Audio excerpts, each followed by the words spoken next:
With this guy, I always quite like to start a little bit in canter, once I've just done a few simple positions in trot,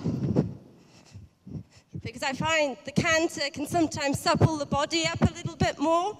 I mean, obviously it depends on the type of horse you've got, but I find that once you've done a bit of canter, the trot is definitely looser, especially with him.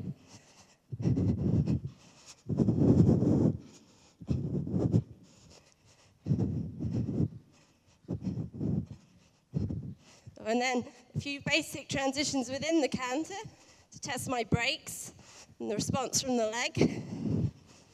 And he is a very powerful horse, so a lot of transitions very important with him.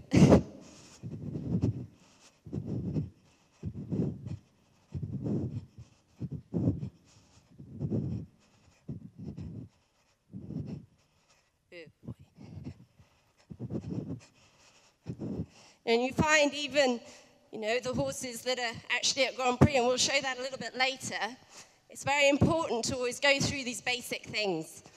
Sure they have to learn the movements, but once they know the movements, it's all about keeping the quality. Okay, so what we wanted to do in this session was obviously have Vavavoom there do the work for the 3 to 4 year old horse. Very simple, and I think he demonstrated that really very well. And then with this chap, Rockstar, what we wanted to do was show a little bit the next stage, sort of the work that the 5 and 6 year olds should be doing. So you can see this chap is already a lot more developed in his body as an athlete. He's already got the double bridle on. He's actually 8 years old, so we won't be pushing him to his limit in this session. We're just going to show you the type of work that we would be doing at home with a horse of 5, 6 years age that maybe we'd had since it was 4 years old. So how's he feeling in here, Maria? Yeah, he's feeling quite good, quite forward-thinking. Yeah. So I'll probably, he's quite nicely on the aids now. Probably start with a little bit of lateral work. Okay. Yeah, so again, with this horse, even if he was 15 years old, the start would still be the same. Establishing just a nice, easy way of going, not too much power. If the horse is a little bit fresh, just trying to contain that power, not letting him spend too much of it in the first 10 minutes. And we always, I didn't watch Maria start, but I would have a good guess that she was riding him in quite a nice, longish outline, just so he gets relaxed a little bit. And what she's doing now is she just starts moving his body a little bit around her inside leg with a little bit travers and a little bit shoulder in. Just the beginnings of the lateral work. Always start with the shoulder forward and the travers on the long side before we start the half passes and so on.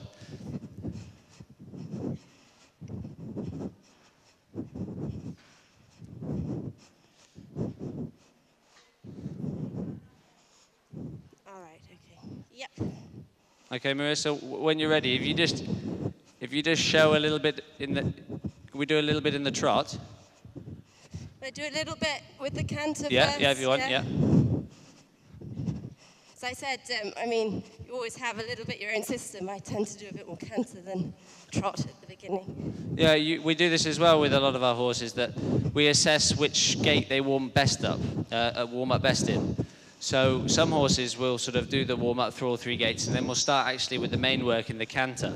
Some horses let go a little better in the canter, and then therefore they allow you to sit much better in the trot.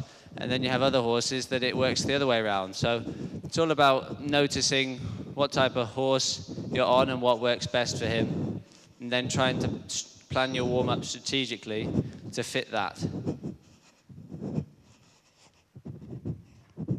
The quarters in feel really nice like that. I might start to do them a bit on the circle. Yeah. So I find with him as well, because he's so powerful, it's quite a good way to get him to sit.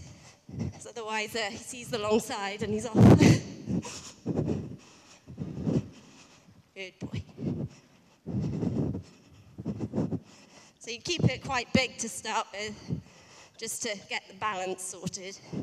And it's just the travers on a circle line, more or less.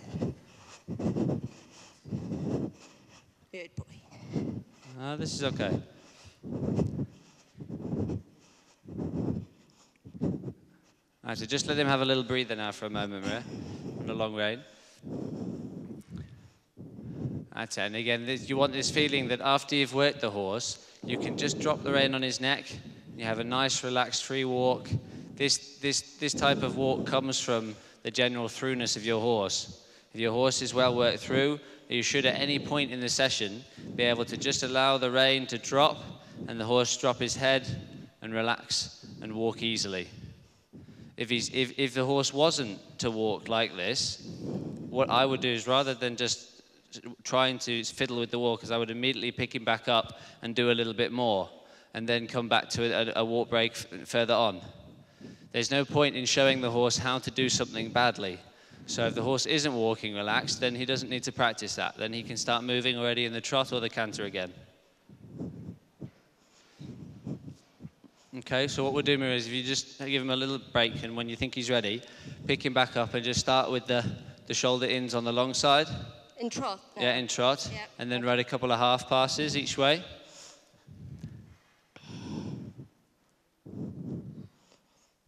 So again, being a 5-6-year-old horse, the horse would be learning these movements. This horse is quite established in these movements.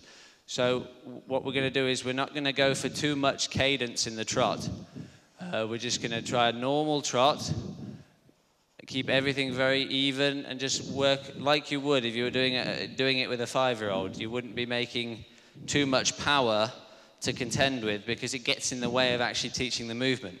Quite often when we teach the horses the half passes or the shoulder ins from the beginning, we'll do it in, first of all, walk, and then possibly even a jog rather than a trot, because very often you find that the horse gets carried away with misunderstanding the aid. And you're asking the horse to move sideways, and all the time it's trying to run through the hand and push forward.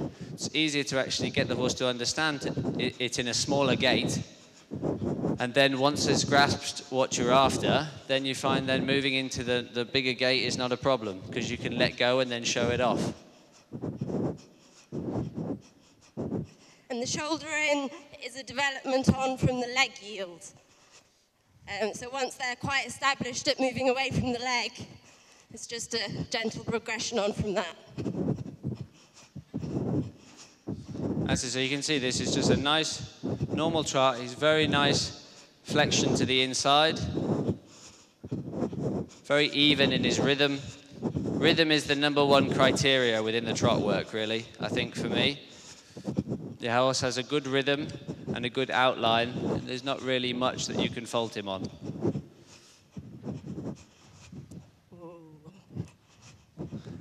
That's it. And there again, we have a shoulder in that's just very easy, very good in rhythm the whole way through, but there's not loads of demand on collection in that. He's quite easy with himself.